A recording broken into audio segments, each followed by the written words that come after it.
여러분 안녕히 주무셨습니까? 오늘 십자가 복음 방송 주일 설교 시간입니다.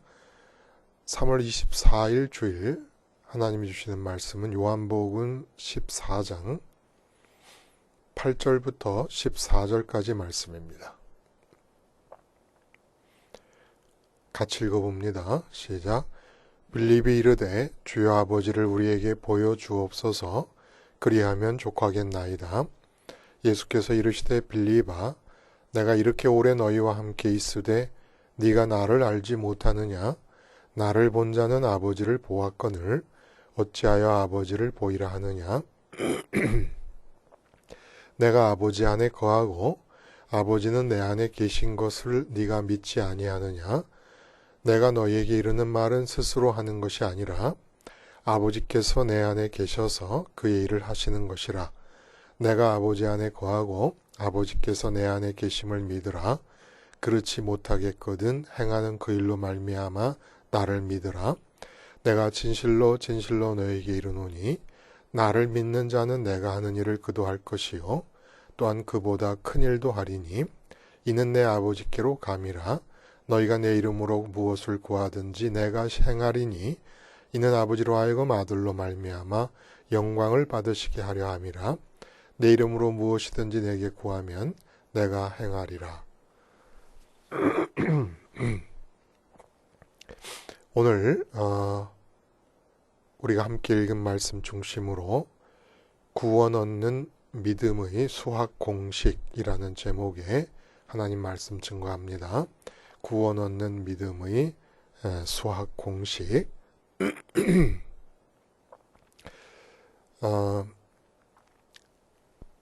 우리가 믿음으로 구원을 얻습니다. 왜냐하면 우리 믿음의 주요 구원의 주이신 예수님의 인격 안에서 그런 수학 공식이 성립하기 때문입니다. 우리는 예수님의 인격을 믿고 예수님의 인격성에 참여하는 것입니다. 믿음이라는 것은. 근데 우리가 마음으로 참여하는 것이 믿음인데 이렇게 믿음이라는 것이 이루어지면 예수님의 인격성 안에서 수학 공식이 성립하기 때문에 그것이 고스란히 우리에게도 적용이 된다는 겁니다. 그게 뭐냐면 바로 예수 빼기 하나님은 제로라는 공식이라는 거예요. 예수 빼기 하나님 이퀄 0. 자, 이것이 도대체 무슨 말일 것인가? 여러분, 그 이단들이 있잖아요. 이단들이 있을 경우에 그 이단의 교주들의 특징은 뭐냐 하면 자기가 예를 들어 하나님이다 그러면 자기 홀로 하나님인 거예요. 이게 이제 이단들의 특징인 겁니다. 이단이 아닌 정통 진리를 전하는 자들의 특성 중에 하나는 무엇이냐면 모두가 다 내게서 일어나는 일들이 내가 하는 말을 듣는 모든 사람에게도 일어나기를 바라는 것이 이게 정통 진리를 전하는 자들의 특성이라는 거예요. 그래서 예수님도 오늘 보면 나를 믿는 자는 내가 하는 일을 그도 할 것이요 또한 그보다 큰 일도 하리니 이는 내가 아버지께로 감이라 이런 말씀을 하십니다. 그래서 오늘 본문대로 말씀을 하자면 빌립아 내가 이렇게 오래 너희와 함께 있지 않았냐? 네가 나를 알지 못하느냐? 나를 본 자는 아버지를 보았거늘 어찌하여 아버지를 보이라 하느냐. 지금 예수님이 빌립에게 말씀하실 때 예수님의 마음은 뭐냐 하면은 네가 나를 본 것이 아버지를 하나님 아버지를 본 것이다. 근데 예수님이 메시아 되시면서 원하신 것은 빌립아 너도 마찬가지로 빌립 너의 친구들이 너를 보게 되면 하나님 아버지를 본 것과 똑같은 상태가 되어야 된다. 라는 것입니다. 우리 이단들 중에서 내가 하나님이다, 내가 성령이다 라는 사람들이 있어요. 그러면 그들은 나만 하나님이고 나만 성령님이에요. 근데 예수님은 당신이 인간으로 오셔서 인간인 당신에게 일어나신 모든 일들이 당신을 만나는 모든 사람에게 동일하게 일어나고 적용되기를 바라셨고, 그래서 메시아이시고. 그러니까 이 예수님을 믿는다는 것은 예수님 빼기 하나님은 제로라고 하는 공식이 그대로 나한테도 적용되는 것이고, 예수님에게 일어나는 모든 일들이 내게서 고스란히 일어날 수 있도록 되어지는 것이 예수를 믿는 것이라는 겁니다. 그래서 언제나 이단을 가만히 보면 나만 성령이다, 나만 하나님이다, 이렇게 나만 홀로 내 말씀을 듣고 내 말씀을 순종해야 되는 사람과 자기를 계속해서 구분짓고 다르다는 얘기를 하고자 하는 자들이 다 이단이라는 겁니다.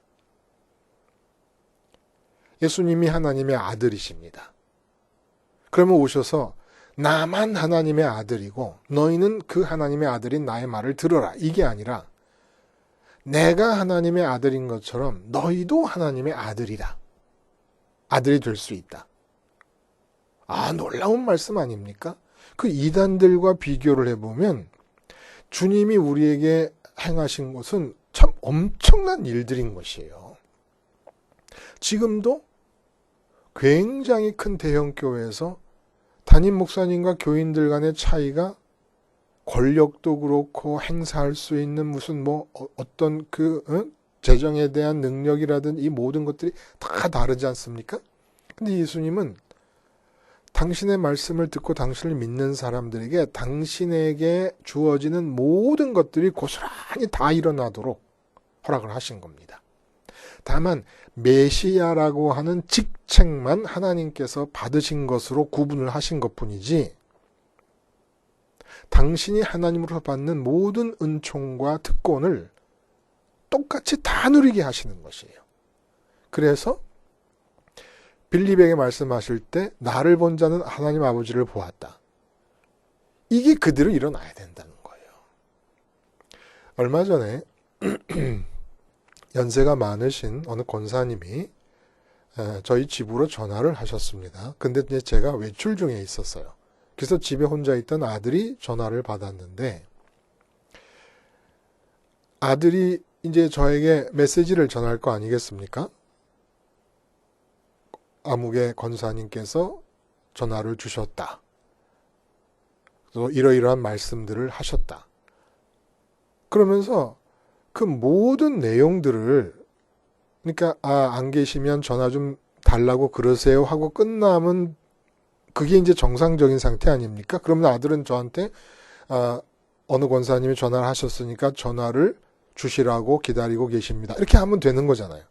근데 그 아들 애가 이상하게 내게 전하고 싶으신 그 권사님의 말씀의 내용을 다 전하는 거예요. 그래서 그 얘기를 다 듣고 좀 이상하긴 하지만 그래도 다시 전화를 드렸더니 권사님 하시는 말씀이 목사님, 왜 그러세요? 그래. 아니, 전화하셨다면서요? 아니, 조금 아까 통화를 했는데 전화하셨다면서요가 무슨 말씀이냐고 저한테 그러는 거예요. 그러니까 제 아들이 전화를 받았는데 저하고 통화를 하시는 줄 알고 말씀을 하신 겁니다. 그러니까 참 권사님도 그렇고 제 아들도 그렇고 재밌죠. 제 아들도 얼른 알아차리고 저는 저희 아버지가 아닙니다 했어야 되는데 목소리가 비슷한가 봐요. 사람들이 얘기가 전화 소리를 들으면 목소리가 거의 똑같다 그래요.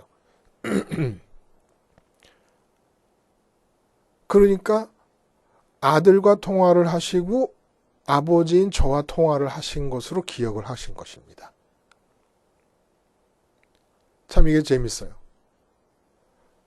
그런데 오늘 말씀에서 나를 본 자는 아버지를 보았다라고 말씀하시는 것은 이렇게 목소리가 비슷하다든지 아니면 모양이 비슷하다든지, 예를 들어 아버지와 아들이 둘이 나란히 걸을 때 보면 뒤에서 엄마가 아주 배를 쥐고 웃어서 죽지 않습니까?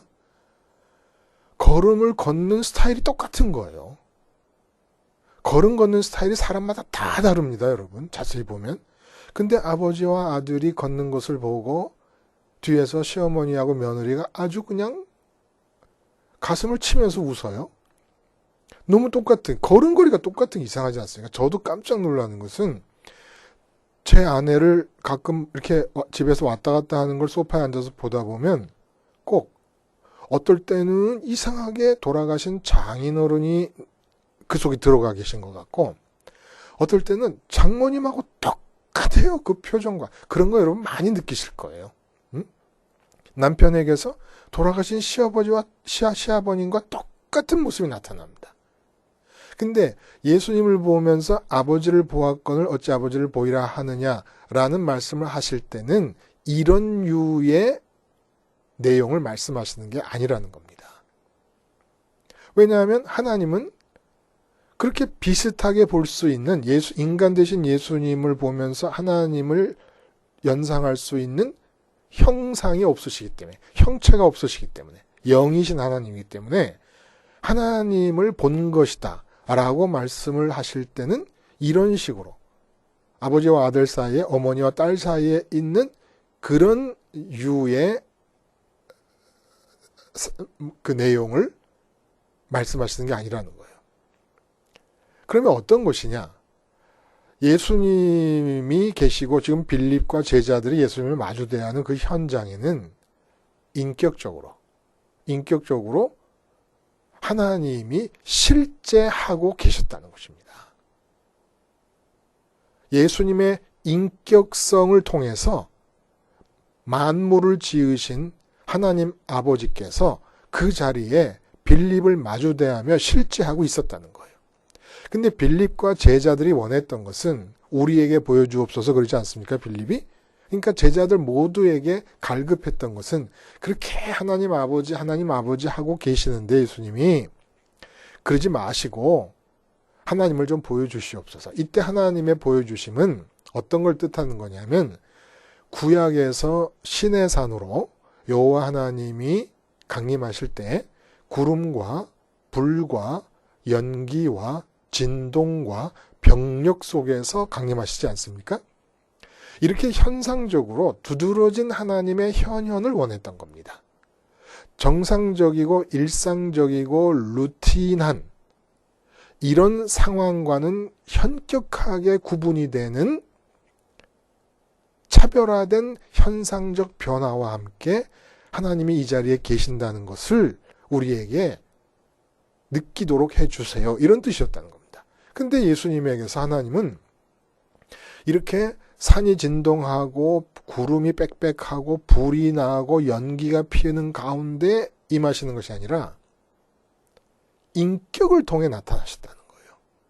신의 산에서는 자연현상을 통해, 예수님에게서는 인격을 통해 현현하셨다는 겁니다. 자연을 통해 나타나실 때는 인격적으로 선민과 하나님이 전격적인 연합을 이룰 수가 없었습니다. 완벽한. 근데 지금 예수님은 마치 살아있는 박제와도 같은 것이에요. 예수님의 인격 속에서 하나님이 현현하심으로써 예수님은 지금 살아계신 박제와다. 살아계신 박제와 같다는 게 무슨 뜻이냐? 예수님의 인격적인 속성이 있을 거 아닙니까? 인격적인 속성이라는 것은 지정의의 속성을 말합니다. 생각하고 감정으로 느끼고 의지를 갖고 뜻하고 계획하고 결단합니다. 이런 지정의 속성을 갖고 있는데 예수님에게 있어서 지정의 속성은 단지 껍데기뿐인 거예요. 실제로 하시는 생각, 실제로 가지시는 느낌, 실제로 뜻하시는 의지의 내용은 전부 순대를 만들기 위해 그 안에 것을 다 빼내고 순대 내용물을 집어넣듯이 박제를 만들 때 뿔 달린 사슴의 몸통을 다 비우고 그 속을 채워 넣듯이 생각과 감정과 의지라는 속성의 껍데기만을 남긴 채 그것을 아버지 하나님의 생각과 느낌과 의지로 채워 넣으신 것입니다. 그러니까 예를 들면 우리식으로 쉽게 예를 들어서 이해를 돕자면 마마보이, 파파보이, 마마걸, 파파걸 모든 판단과 결정을 내리기 위해서는 반드시 엄마에게 물어봐야 되는 마마보이. 이 마마보이들의 아내는 아무리 몸으로 눈앞에 마주대하고 있어도 인격적 차원에서 보자면 인격이라는 게 뭡니까? 지정의예요. 근데 생각하고 느끼고 그리고 의지하는 바가 남편에게는 껍데기만 있고 그 내용이 시어머니의 생각과 감정과 의지로 꽉 차 있어요. 그래서 무슨 일이 벌어지면 웃지도 못하고 울지도 못해요. 그러다 엄마한테 전화를 합니다. 전화해서 엄마 이런 일이 벌어졌어. 그래? 아하하하하 잘 됐네 하고 엄마가 웃으면 그때 따라서 아하하하 하고 웃는 거예요. 근데 예수님이 이런 파파보이였다는 겁니다. 하늘에 계신 아버지께 감정의 내용을 받지 않으시면 예수님의 감정이라는 인격적 속성은 나타나질 않는 거예요. 바리새인을 보고 화를 내십니다. 성전을 보며 채찍을 들고 정화를 하십니다. 근데 예수님은 성전 정화를 보시면 말하자면 당신도 판단하실 수 있어요. 근데 당신의 판단을 다 부인해 버리십니다. 얼마나 예수님이 판단하신다고 틀리겠습니까? 예수님이 판단하셔도 아버지와 똑같은 것이에요. 근데 똑같은 예수님의 판단과 예수님의 생각과 감정과 의지를 가지고 사신 것이 아니라 똑같으니까 해도 되잖아요? 근데 그러질 않으시고 아버지의 생각과 감정과 판단을 받아들이신 거예요. 그럼으로써 일어나는 일이 뭡니까? 아버지 자신을 갖는 것입니다. 예수님이 혼자서 아버지와 똑같은 생각을 스스로도 할 수 있어서 생각하고 감정을 느끼고 의지로 행동하셨다 그러면 하나님 아버지가 잘했다 그러실 수는 있지만 하나님 아버지와 연합이 일어나질 않는 겁니다. 근데 예수님은 철저하게 똑같이 하실 수 있음에도 불구하고 아버지께 받아서 하신 거예요. 그래서 성전에서 장사하는 제사장들을 보면 예수님도 하나님 아버지와 똑같은 거 느끼실 수 있지만 당신이 느끼는 감정을 없애버리십니다. 그리고 파파보이이신 것처럼 아버지를 쳐다보십니다. 그러니까 예수님이 감정을 없애버렸으니까 그거를 면밀하게 커트 마디 잘라서 현미경으로 확대해서 보자면 예수님이 성전 상태를 쳐다보신다. 그리고 잘못된 것을 알고 분노가 일어나시지만 제거하신다. 그리고 하나님 아버지를 보신다. 성전 상태에 대한 하나님 아버지의 생각과 감정과 의지가 예수님에게로 전달된다. 그래서 채찍을 드시고 정화를 하신다. 이렇게 된다는 겁니다. 슬로우 비디오식으로 굉장히 천천히 확대경으로 보듯이 그 예수님의 마음의 움직임을 보면 이렇다는 겁니다. 모든 대상들을 향해서 예수님께서 왜 느낌이 없으시고 생각이 없으시고 그것에 대해 대처하는 과정에서 의지가 발동되지 않으시겠습니까? 그러나 당신 걸 다 제거하십니다. 그러니까 예수님의 목적은 그 일에 대처하는 것이 아니라 그 일을 계기로 해서 아버지 하나님과 하나 되는 것이 목적이었다는 거예요. 하나 되는 것. 분명히 아버지와 똑같은 생각과 판단과 어떤 의지와 감정을 가지실 것입니다. 그러나 따로 하시면 아버지 닮은 아들인 것이지 아버지와 하나인 아들은 아닌 것이죠. 그래서 당신의 모든 감정과 생각과 의지의 내용을 다 제거하시고 당신의 이 생각과 감정과 의지는 껍데기만 남은 거예요. 그리고 아버지의 것을 다 채워 넣으신 겁니다. 그래서 아버지와 나는 하나다라는 말씀을 하시는 것이죠. 그래서 요한복음 5장 19절에도 그러므로 예수께서 그들에게 이르시되 내가 진실로 진실로 너에게 이르노니 아들이 아버지께서 하시는 일을 보지 않고는 아무것도 스스로 할 수 없나니 아버지께서 행하시는 그것을 아들도 그와 같이 행하느니라. 완전 파파보이신 거예요. 완전 파파보이. 그러니까 파파보이를 남편으로 두고 있는 아내는 남편을 대하면서 시아버지를 마주해야 되는 것이고, 마마보이일 경우에는 시어머니를 마주대야 하는 것처럼, 이렇게 철저하게 예수님께서 당신의 인격적 속성들을 깡통으로, 제로로 만드셨기 때문에, 그리고 하나님의 인격적 내용들을 받아들이셨기 때문에 예수님을 보고 있으면 예수님은 파파보이이기 때문에 무슨 말씀을 하셔도 당신의 생각이 없고 당신의 감정이 없고 당신의 의지가 없는 거예요. 무슨 말씀을 하셔도 하나님 아버지의 생각과 그 감정과 그 의지를 그대로 표현하고 계시는 겁니다. 그러니까 빌립보가 하시는 말씀은, 야, 너를 만난 뒤에 내가 한 말, 내가 한 행동, 그 어떤 것도 하나님 아버지 것이 나타나지 않은 것이 하나도 없다. 그러니까 네가 본 나에서 하나님을 빼면 제로만 남는다. 아무것도 없다. 하나님을 빼면. 이렇게, 그러니까 여러분 한번 생각해 보세요. 우리가 IQ가 90인 사람도 있고 IQ가 180인 사람도 있어요. 그러면 이제 그것은 그 사람의 속성의 껍데기에 불과해요. 문제는 그걸 자기가 활용을 하면 IQ 90짜리의 생각과 IQ 180짜리의 생각이 다르게 나타나는 것이죠.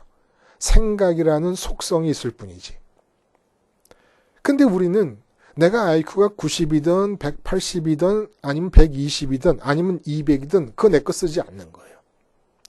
하나님의 지능을 IQ로 환산하면 얼마가 될까요? 전지전능하심, 전지하심을 IQ로 환산하면 얼마가 될까요?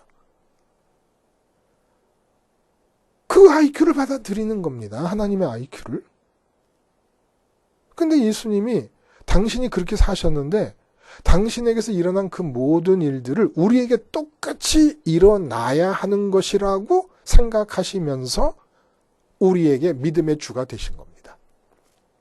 그러니까 예수님이 이 땅에서 사신 것은 당신의 생애를 어떻게 이용하신 것이냐면 다른 사람들에게 하나님 아버지를 보이게 하는 것으로 사용하셨다는 겁니다. 그래서 예수님을 통해서 하나님 아버지가 보이는 상태를 수학적으로 표현하자면 예수님 빼기 하나님은 제로라는 거예요. 예수 빼기 하나님 이퀄 0. 그러므로 하나님을 빼면 인격적으로 예수님께 남는 것은 지정의라는 인격적 속성의 껍데기만 남는 거라는 겁니다. 왜냐하면 그 속성들을 자신의 것으로 채운 적이 없으시기 때문에. 오직 하나님을 빼고 나면 예수님의 인격적인 제로 상태가 되기 때문에. 이렇게 예수 믿음은 이 수학 공식에서 예수님 자리에 나를 대입시키는 것이라는 거예요. 예수님 빼기 하나님은 제로. 거기서 예수님 대신 나를 집어넣으면 나 빼기 하나님은 인격적인 제로. 이 바로 구원의 상태인 거예요. 우리가 믿음으로 구원받았다. 그러면 인격적으로 예수님께 내 마음을 드리는 것 아닙니까? 내 마음을 드렸더니 예수님이라는 인격에서는 수학 공식이 작용하고 있더라는 것이에요. 예수님 빼기 하나님은 제로라고 하는 공식이 작용하고 있더라는 거예요. 그래서 내가 예수님 자리에 내 마음을 드렸어요. 그랬더니 나 빼기 하나님도 인격적인 제로가 되는 것. 이것이 바로 구원받은 상태고 믿음의 상태라는 겁니다. 생각과 감정과 의지라는 속성을 스스로 사용하지 않았기 때문에. 그래서 그 예수님을 믿는다는 것은 다음과 같은 성경 구절들에서 예수께서 이르시되를 내가 말씀드리자면으로 바꿔야 된다는 걸 뜻한다는 거예요. 이게 바로 예수 믿는 거라는 거예요. 어떤 구절이냐면 말씀드린 대로 예수께서 그들에게 이르시되 내가 진실로 진실로 너희에게 이르노니 아들이 아버지께서 하시는 일을 보지 않고는 아무것도 스스로 할 수 없나니 아버지께서 행하시는 그것을 아들도 그와 같이 행하느니라. 이걸 바꿔야 되는 거예요. 응? 내가 진실로 진실로 여러분에게 말씀드립니다. 제가 아버지께서 하시는 일을 보지 않고는 아무것도 제 스스로는 할 수 없습니다. 아버지께서 행하시는 그것을 아들인 저도 그와 같이 행합니다.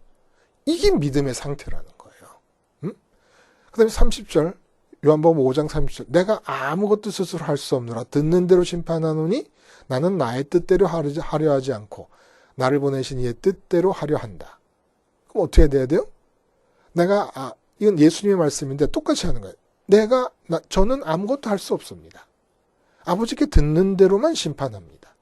나는 나의 뜻대로 하려 하지 않고 나를 보내신 아버지의 뜻대로 하려 함으로 내가 하는 판단은 틀리지 않습니다. 이런 말을 할 수 있어야 된다는 거예요. 자, 그러면 왜 믿음으로 구원 얻는 나에게 남편을 허락하셨을까요? 왜 믿음으로 구원 얻은 나에게 아내를 허락하셨을까요? 서로 사랑하면서 행복하게 잘 살라고? 아니라는 거죠. 믿음으로 구원 얻었어요.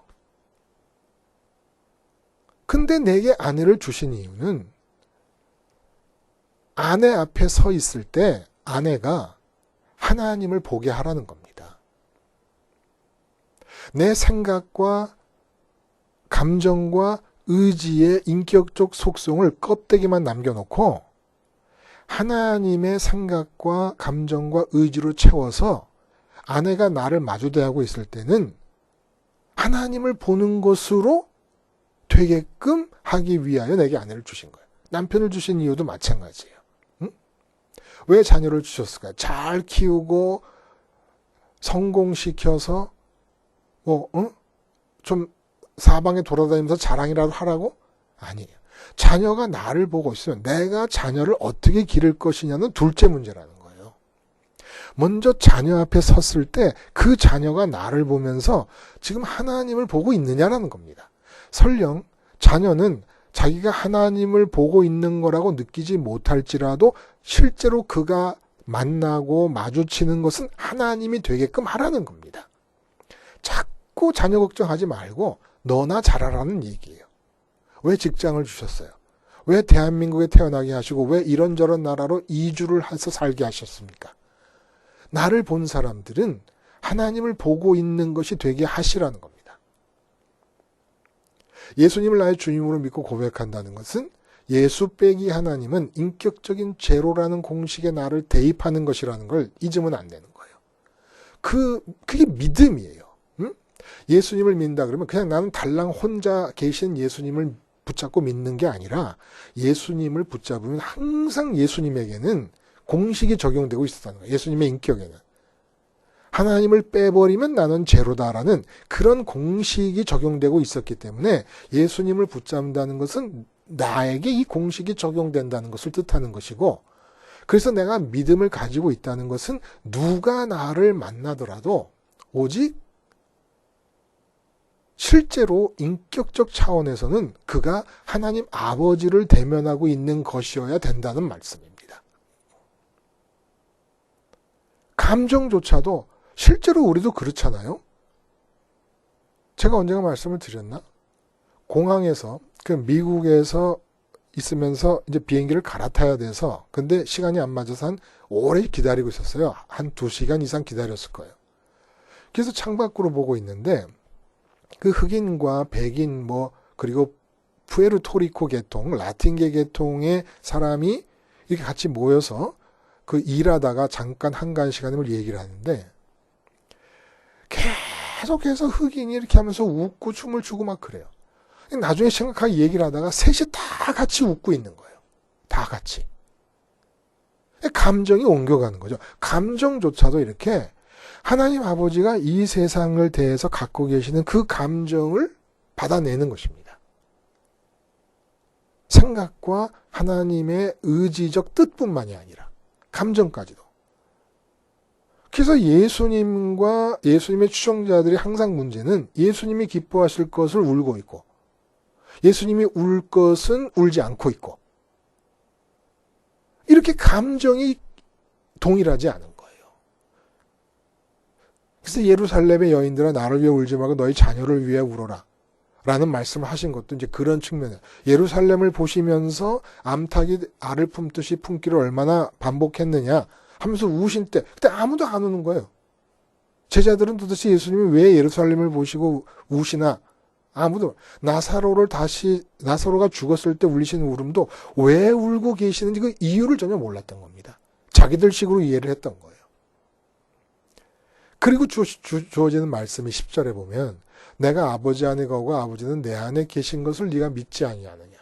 내가 너에게 이르는 말은 스스로 하는 것이 아니라 아버지께서 내 안에 계셔서 그의 일을 하시는 것이라.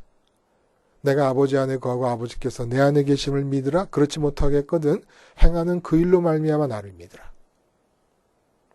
지정의, 생각, 감정, 뜻을 하나님 아버지의 것으로 채우시고 공생을 사셨으니까. 그래서 그분의 말씀과 행동, 예를 들어 오병이의 기적이다. 그러면 오병이를 일으키신 예수님에게서 하나님을 빼면 오병이를 일으키실 만한 능력은 예수님에게서 찾아볼 수가 없는 겁니다. 흔적조차도. 왜냐하면 하나님이 하신 것이기 때문에 하나님을 빼버리면 오병이어를 일으키신 분 자체가 하나님이시니까 예수님에게는 오병이어 기적의 현장에서 하나님을 빼버리면 아무것도 없어요. 그러니까 예수님은 그 자리에 서 있는 껍데기셨습니다. 오병이어 기적의 현장에 서 있었던 산상수훈을 말씀하십니다. 근데 그 산상수훈의 현장에서 하나님을 빼버리면 하나님의 생각이 지금 말로 표현되고 있었기 때문에 예수님은 마치 빈 깡통이신 것처럼 남아 계신 거예요. 근데 예수님이 그런 말씀을 하실 수 없어서가 아니라 빌립보서 2장 6절 5절, 6절, 7절의 말씀처럼 자기 자신을 비우신 것이에요. 하나님 앞에서. 동등됨을 취하지 아니하시고. 자기 속을 다 털어내신 것입니다. 자기 스스로 당신 자신을 박제로 만드시는 거예요. 그 현장에 주님은 꼭 사람들이 많이 몰렸습니다. 그 나사로가 무덤에 묻힌 지가 지금 나흘이 되면 썩어서 냄새가 나고 있는 거예요. 그 현장에 예수님은 하늘을 우러러 기도하시면서 당신을 깡통으로 만드십니다. 빈 깡통으로. 그리고 하나님의 생각과 감정과 의지의 내용이 들어오시면서 나사로가 살아납니다. 그 많은 비유의 말씀과 그 많은 교훈적 가르침의 말씀 다 하나님을 빼고 나면 예수님은 인격적으로 제로의 상태였다는 겁니다. 그러니까 예수님이 알아서 행하신 것은 아무것도 없다는 거예요. 스스로 행하신 것은 아무것도 없다는 것이에요. 근데 이것이 바로 본래 인간의 모습이었다는 거예요. 타락전 아담의 모습이 우리 요한복음 5장에서 뭐라 그래요? 예수님이 스스로는 아무것도 판단하지 않는다 그랬어요. 아담도 타락하기 전에는 선악과 판단의 나무 열매를 따먹지 않아서 스스로는 아무것도 판단하지 않았습니다. 아담도 판단할 수 있어요. 그러나 선악과를 따먹지 않았다는 것이 상징하는 대로 스스로 판단하지 않음으로써 하나님의 판단을 받음으로써 나타나는 일이 뭡니까? 하나님과 연합하는 것이에요. 주님이 판단하고 생각하고 감정으로 느끼고 의지로 결단할 수 있지만 그래도 주님에게는 틀림이 없지만 안 하심으로써 하나님의 생각, 판단, 의지를 받아들이심으로써 하나님 아버지를 갖게 되는 거예요. 하나님 아버지 자체를 가지고 일체가 되시는 것입니다. 참 이건 놀라운 일 아닙니까? 그래서 타락이라는 게 뭐냐? 아담에게서 하나님이 빠져버린 상태예요. 본래대로라면 하면 인격적인 제로의 상태가 되어야 돼요. 근데 아담이 이제부터 하나님이 빠져 있는데도 하나님이 빠져 계시면 예수님은 깡통인 채로 남아 계시는 것입니다. 예수님은 빈 껍데기로 남아 계시는 인격적 속성들이 껍데기로만 남아 있는 거예요. 마치 순대가 속을 채우지 않고 껍데기만 남아있는 것과 똑같은 상태가 되는 거예요. 아버지를 빼버리면. 근데 아버지가 빠진 이 빈 인격적 깡통의 상태에서 사람들이 스스로의 생각과 감정과 뜻으로 채워넣기 시작합니다. 마치 순대의 속을 하나님의 생각과 감정과 느낌으로 채우는 대신에 자기의 생각과 감정과 느낌으로 채우는 거예요. 하나님이 빠져버린 인격적 제로의 상태가 그것이 죽음 아닙니까? 근데 이 죽음의 상태가 움직이기 시작하는 거예요. 마치 강시처럼 좀비처럼. 완전히 좀비예요. 그러니까 타락한 인간의 상태는 뭐라고 표현할 수 있냐? 좀비다 생각하면 되는 겁니다. 좀비다. 원래 하나님이 빠지면 인격적으로는 죽어야 되는 게 인간이었습니다. 하나님 만드신 인간이라는 것은 원래 자기가 판단을 하지 않음으로써 판단은 생각과 감정과 의지의 기초가 되는 거예요. 예를 들어 건강하고 오래 사는 게 최고다. 그러면 슬픔의 기쁨의 내용도 달라지는 거예요. 일찍 죽더라도 굵게 살아야 된다. 이런 판단과 가치 기준이 있으면 거기에 따라서 슬픔도 기쁨도 이유가 달라집니다. 판단이 기초가 되는 거예요. 판단이 기초가 돼서 생각이 움직이고 감정이 활성화되고 의지가 작용을 하는 겁니다. 그러니까 원래 인간은 판단하지 않음으로써 하나님의 판단이 들어옴으로써 하나님의 생각, 하나님의 감정, 하나님의 느낌이 움직여지면서 하나님과 하나 된 상태에서 살게끔 되어 있었던 거예요. 근데 그러지 않아요.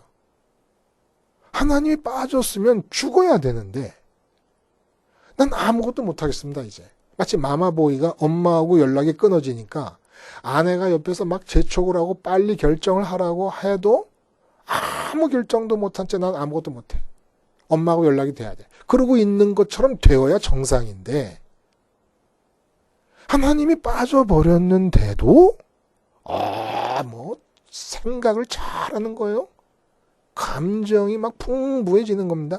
사실은 이 세상에 있는 모든 문학 작품이 거의 무신론적 문학 작품들이에요.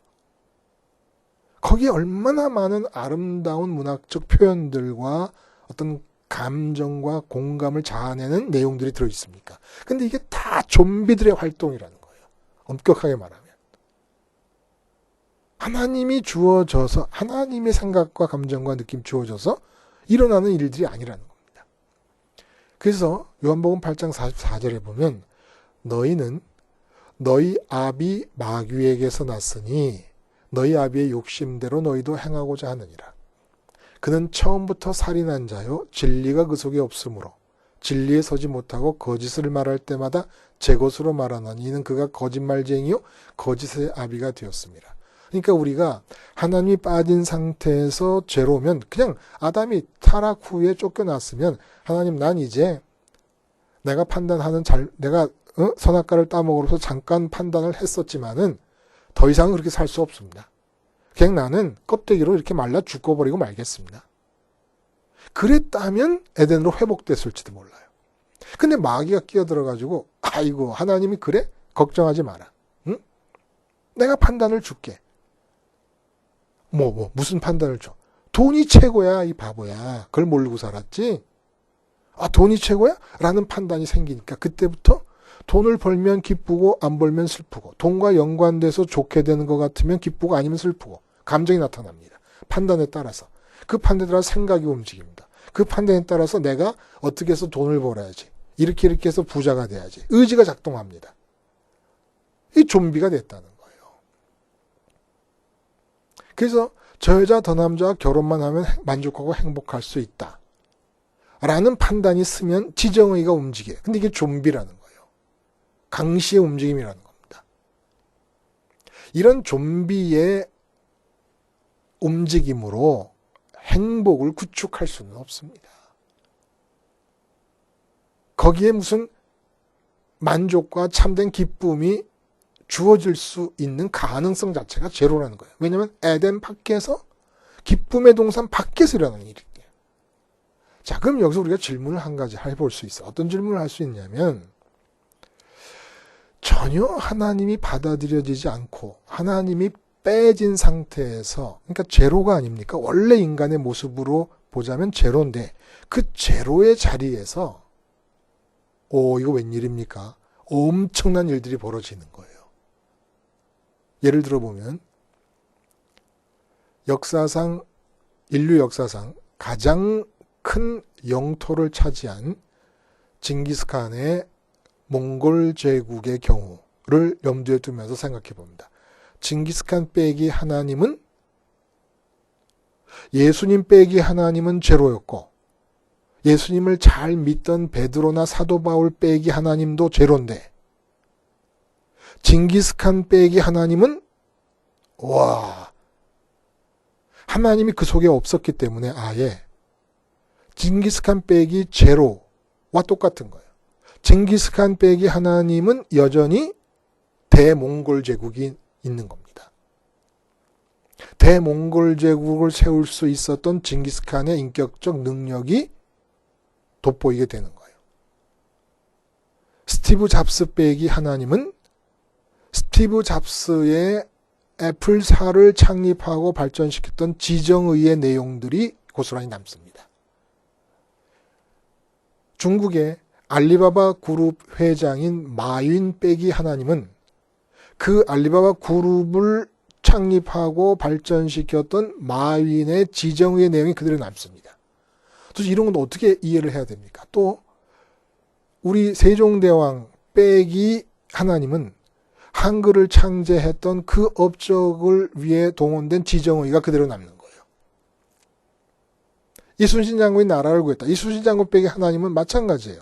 나라를 구할 때 동원된 이순신 장군의 지정의의 내용이 그대로 남습니다. 이게 다 뭘까요? 믿고 보니까 깨달아지는 거예요.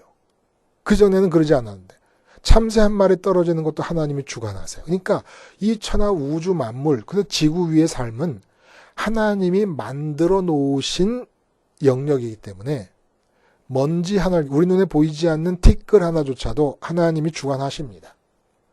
그러니까 우연히 혼자 하나님이 모르는 사이에 날아다니고 있는 내 눈에 안 보이는 먼지는 없다는 거예요.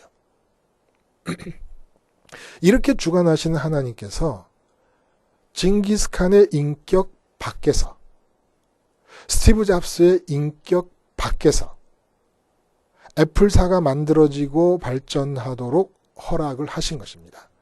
징기스칸 인격 밖에서 대제국이 건설되도록 허락을 하신 것입니다. 그러면 제로가 될 자리에서 이런 일이 일어나는 것은 선민에게 어떤 의미가 있는 것입니까? 선민에게 던지시는 화두예요. 갑자기 알리바바라는 그룹이 전 세계에 두각을 나타냅니다. 그러면 그 마윈 회장의 알리바바 그룹 그 자체가 선민에게는 화두예요. 어떤 화두입니까? 무엇을 깨달아야 되는 화두입니까? 내 마음에서 본래 마윈 빼기 하나님은 제로가 됐어야 되는 거잖아요. 본래 인간의 모습대로라면. 그 제로를 내 마음이 체감하라는 것이에요. 다시 말해 마윈 회장이 알리바바 그룹을 일으킨 그 사실이 내게는, 내 마음에는 가치 제로로 느껴지는 것이 선민이라는 겁니다. 왜? 하나님이 내 인격 안으로 들어오셔서 하나님이 직접 행하신 것이 아니니까. 하나님이 직접 행하신 것이 아닌 한에는 내 마음에는 아무런 가치가 없는 것으로 여겨져야 된다는 것입니다. 이게 바로 믿음이고 구원 얻은 믿음이며 선민이라는 거예요. 하나님이 내 안에서 함께하지 않으셔도, 인격 안으로 들어오지 않으셔도 내 인격 밖에서라도 스티브 잡스에게 일어났던 일들, 마윈 회장에게 일어난 일들을 내게 허락해 주시기만 하면 얼마나 좋을까. 이건 선민이 아니라는 거예요.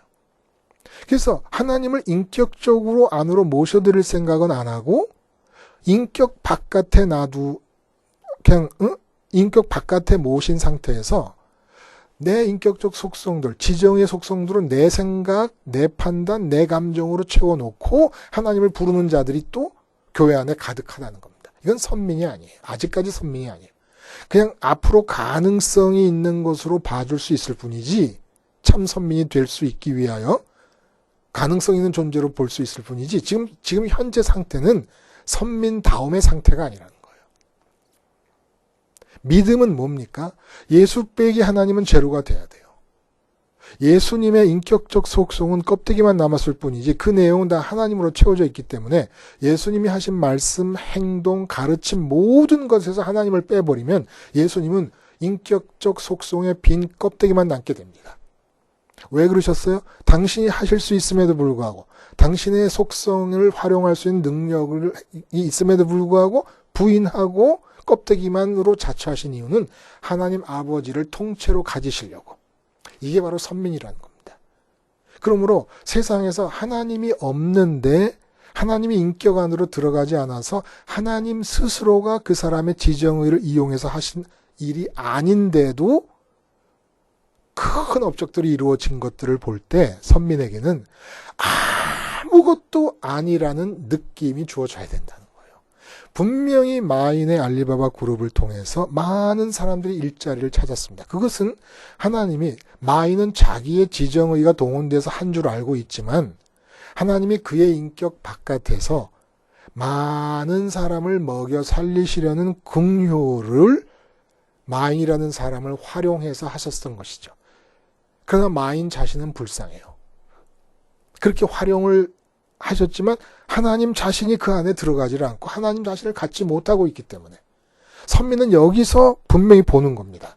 내 인격 안으로 하나님이 들어오시지 않는다면 나는 차라리 거지로 살다. 거지 나사로처럼 거지 나사로로 살다가 죽는 편을 택하겠다. 이게 선민다움이라는 것을 깨닫게 하시기 위해서 이런 일들이 일어나게 하시고 또 말씀드렸듯이 세종대왕이 한글을 만드셨다. 그러면 세종대왕 인격 바깥에서 한글을 만들 수 있는 일이 일어났다는 거. 그럼 많은 사람들이 한글을 쓰면서 덕을 보잖아요. 그게 세종대왕 때문입니까? 그렇게 믿으십니까? 이순신 장군이 나라를 구했어요. 외적의 침입으로. 그럼 이순신 장군이 구한 겁니까? 하나님을 믿는 사람들이 그렇게 믿습니까? 참새 한 마리 떨어지는 것도 하나님 뜻인데 외적의 목숨이 배에 타 있다가 배가 가라앉아서 바다에 빠져 죽는 게 하나님의 뜻이 아닙니까? 하나님의 뜻이 아닌데도 이순신 장군이 그렇게 외적을 무찔렀겠습니까? 그럴 수 없다는 거예요. 다 인격 바깥에서 하나님이 행하신 것들입니다. 그 선민이라는 사람들은 누구예요? 내가 이순신 장군에게 일어난 그런 위대한 일이 일어나지 않더라도 세종대왕이 한글을 만들 듯한 그런 일, 창조적인 일들이 내게 일어나지 않더라도 내가 평생 밥만 짓고 설거지만 하더라도 그 설거지하는 것과 밥 짓는 일이 하나님이 하시는 일이 되어야 한다는 것을 깨닫는 것이 선민이라는 거예요. 그래서 25톤짜리 덤프 트럭이 있잖아요. 아주 무지막지한 골리앗같이 보이는 덤프 트럭이 있어요. 그 트럭에 한가득 실린 흙더미보다 10g 정도의 작은 양이라도 사금이 들어있는 그 개천의 모래 한 접시가 더 가치가 있다는 겁니다. 이게 바로 선민다움이라는 것을 알려주시고 이런 선민다움을 깨달으라고 하나님이 빠져있는 상태에서 그런 일들이 일어나는 거예요. 그리고 그런 일들이 일어난 건 말씀드린 대로 다른 사람들에게 하나님이 은혜를 베푸시기 위해서 어느 한 사람을 이용하고 활용을 하십니다. 근데 그 사람 자신에게는 하나님이 들어가 있질 않는 거예요. 이게 아주 중요한 점이죠. 예수님 빼기 하나님은 제로입니다. 마찬가지로 예수님을 믿는 나에게도 같은 공식이 일어나야 됩니다. 나 빼기 하나님은 제로가 되어야 합니다. 이 수학 공식이 적용되면 나타나는 일이 뭔지 아십니까? 12절을 보시면 내가 진실로 진실로 너희에게 이르노니 나를 믿는 자는 내가 하는 일을 그도 할 것이요 또한 그보다 큰 일도 하리니. 이게 바로 이단의 교주들과 다르다는 거예요. 예수님이. 당신이 행하신 일보다 큰 일도 나타날 거라는 거예요. 당신을 믿으면. 쉽게 말해서 이 12절 이하의 말씀의 의미는 뭔지 아십니까? 예수님이 말씀하시는 거예요. 여러분 한 사람 한 사람을 두고 말씀하시는 거예요. 예수님이. 예.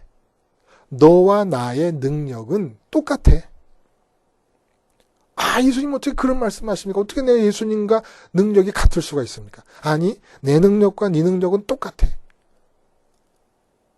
이런 말씀을 하시는 거예요. 와, 정말 이단의 교주들과 너무 다르죠? 그리고 교회에서도 큰 교회를 만드신 목사님들, 말씀은 어떻게 하시는지 모르지만 속마음이 어떤지 모르겠어요? 근데 내가 한 일보다 더 큰 일도 할 수 있을 거라고 말씀하십니다. 이유가 뭐예요? 예수님 빼기 하나님은 제로인데 나 빼기 하나님도 제로니까. 하나님을 빼면 똑같이 제로니까. 어차피 나에게서 나타나는 능력은 하나님으로부터 주어지는 것이고 예수님에게서 나타나는 능력도 하나님에게서 주어지는 것이니까 내 능력의 원천이나 하나님의 능력이 동일하게 하나님이니까 똑같다는 겁니다. 그러니까 내가 할 수 있는 일은 하나도 없어요, 사실은. 심지어 숟가락 들고 밥 먹는 것조차도 믿음의 사람들은 제 힘으로 하는 게 아닙니다. 근데 왜냐하면 내가 인격적으로 내용을 다 빼버리니까. 생각과 의지와 감정의 내용을 내가 다 제거해버리니까 난 빈 깡통만 남아있으니까. 의지 없이 밥을 어떻게 먹어요? 근데 하나님으로부터 와야 숟가락도 들 수가 있어요. 근데 내가 숟가락 들고 밥 먹을 때 하나님이 내 인격에 들어오셔서 나를 숟가락 들게 하시고 밥 먹게 하시고 밥 씻게 하시고 소화시키게 하시는 그런 일을 하나님이 하시기 위해서 들어간 하나님의 에너지와 이순신 장군과 같은 나라를 구하는 일을 내 인격 안에 들어오셨다고 가정했을 때 나를 통해 하나님이 하시는 일이 어느 게 더 에너지가 많이 들까요? 하나님께. 어느 게 더 힘이 들까요? 나를 한 끼 밥 먹게 하시는데 드는 하나님의 힘과 나라를 구하는데 드는 하나님의 힘이 어느 게 더 많이 들까요? 하나님께는 똑같은 거예요. 예수님이 풍랑까지 잠잠케 하실 때 드는 하나님의 능력이나 제가 바닷가에 가서 산책할 때 드는 하나님의 능력은 하나님의 힘은 똑같은 겁니다. 태양계 자체를 수금지와 목토천해명 태양계 자체를 싹 없애버리시면서도 이 우주의 균형을 유지하는 데 들어가는 하나님의 힘과 한 주부가 밥 먹고 난 그릇들을 설거지하는 데 허락하셔서 드는 하나님의 힘은 똑같은 겁니다. 그러므로 우리는 이 세상에서 눈에 보이는 위대한 일을 꿈꿀 것이 아니라는 거예요. 우리가 꿈꿀 것은 무엇입니까? 어떻게 설거지하는 작은 일에서, 밥 먹는 작은 일에서 나와 함께 밥 먹는 사람이 밥 먹는 내 모습을 보면서 하나님을 만날 수 있느냐? 어떻게 내 자식과 내 가족들이 설거지하는 엄마의 모습을 보면서 하나님을 볼 수 있느냐? 이것이 우리의 과제라는 거예요. 위대한 일을 하나님이 그것이 정말 위대하고 대단해서 우리에게서 나타나게 하시지 않는 것이 아닙니다. 남북이 통일이 되게 하시는 일이나 말씀드린 대로 내가 재치기 한번 하도록 허락하시는 일이 하나님에게는 어느 게 더 힘들고 어느 게 더 힘이 안 들고 하는 일이 없다는 거예요. 근데 나한테는 재치기만 하게 하시고 남북 통일할 힘을 안 주세요. 그거는 하나님이 필요가 없기 때문에 그래요. 나를 통해서 그 일을 하실 필요가 없으니까. 그럼 나는 뭐 하는 자입니까? 극단적인 예이지만은 내가 재치기 하는 모습을 다른 사람이 보면서 하나님을 만나게 되는 것이 내 생애의 존재 이유라는 겁니다. 그래서 보시면 내가 한 일도 너에게 다 할 수 있다. 내 이름으로 구하면 다 할 수 있다. 왜냐하면 내가 아버지께로 가기 때문이다. 이 아버지께로 가기 때문이라는 게 무슨 말씀입니까?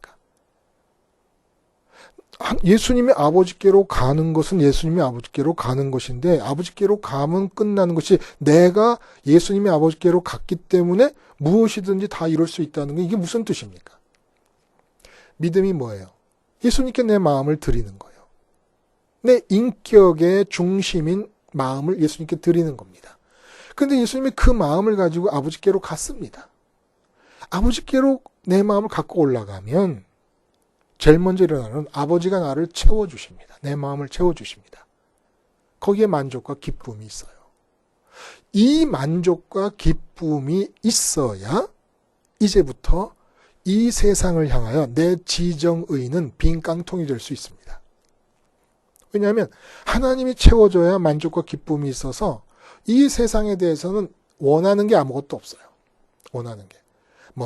내 가족이 나에게 어떻게 해주기를 바라고, 내 자식들이 성공하기를 바라고, 우리 엄마 아빠가 돈 많이 벌어서 내가 호강하기를 바라고, 아무것도 바라는 게 없어요. 하나님으로 만족해진 마음의 특성이 그거야. 그럴 때 드디어 하나님의 지정의가 내 인격적 속성의 껍데기만 지금 존재하는 지정의 속을 채웁니다. 그럼 나는 내가 생각하는 것 같아요. 근데 하나님의 생각이에요. 어떨 때 내가 생각하는데 하나님의 생각인 걸 확신할 수 있습니까? 이 세상에 대해서 아무것도 바라지 않을 정도로 내 마음이 예수님 따라 아버지께로 가서 하늘에서 아버지로 채워졌을 때 그 상태에서 하는 생각은 하나님의 생각이고 그 상태에서 느끼는 감정은 하나님의 마음이며 그 상태에서 하는 결단은 하나님의 의지라는 겁니다. 이게 기준이 돼야 돼요. 반드시 아버지께로 가는 예수님께 내 마음을 드림으로써 마음이 하늘로 올라가 있어야 됩니다. 하늘로 올라가 있어야 된다는 것은 이 땅에서는 마음 채움, 마음 만족, 마음 기쁨을 원하지 않는다는 거예요. 절대로 원하지 않나요. 누가 이렇게 됐으면 좋겠다. 누가 저렇게 됐으면 좋겠다. 누가 나에게 이렇게 해줬으면 좋겠다. 어떤 바람도 갖지 않는 겁니다. 돈 버는 일이 이렇게 됐으면 좋겠다. 그렇게. 그러면 믿음이 안 되는 거예요. 왜냐하면 예수님이 분명히 말씀하셨어요. 나를 믿는 자에게는 내가 한 일도 할 것이고 나보다 큰 일도 하리라. 왜냐하면 나를 믿는다는 것은 너희가 나에게 마음을 준다는 것인데 내가 너희 마음을 갖고 아버지께로 갈 것이기 때문이다. 아버지께로 가면 아버지께서 너희 마음을 채워줄 것이다. 마음을 채워주면 너희는 이 땅에서 아무것도 바라지 않을 것이다. 그러면 너희 지정의는 빈 껍데기만 남을 것이다. 아무것도 안 바라는데 지정의가 움직일 필요가 없지 않느냐. 그럴 때 이 땅을 향한 하나님의 지정의의 내용들이 네 지정의를 채워줄 것이다. 그러면 네가 어디를 가든지 누구를 만나든지 사람들은 너에게서 그 사람들은 너를 보는 줄 알고 있지만 실제로는 아버지를 대면하고 있는 것이다. 이게 믿음이고 구원받은 자의 삶이다. 기억해라. 믿음으로 얻는 구원의 수학 공식. 예수 빼기 하나님은 제로다. 마찬가지로 예수인 나를 믿는 너희 모든 사람들에게서 하나님을 빼버리면 제로가 되어야 된다. 그래야 사람들이 너를 볼 때 하나님 아버지를 대면하는 것이 될 테니까. 기도하시겠습니다. 하나님 아버지, 이 믿음의 수학 공식 안에서 내 인격이 머물게 하기 위해서 오늘도 이 세상에 대해서는 죽으시고 부활하시고 승천하신 예수님께 내 마음을 드림으로 아버지께로 가신 예수님 따라 내 마음도 아버지께로 갑니다.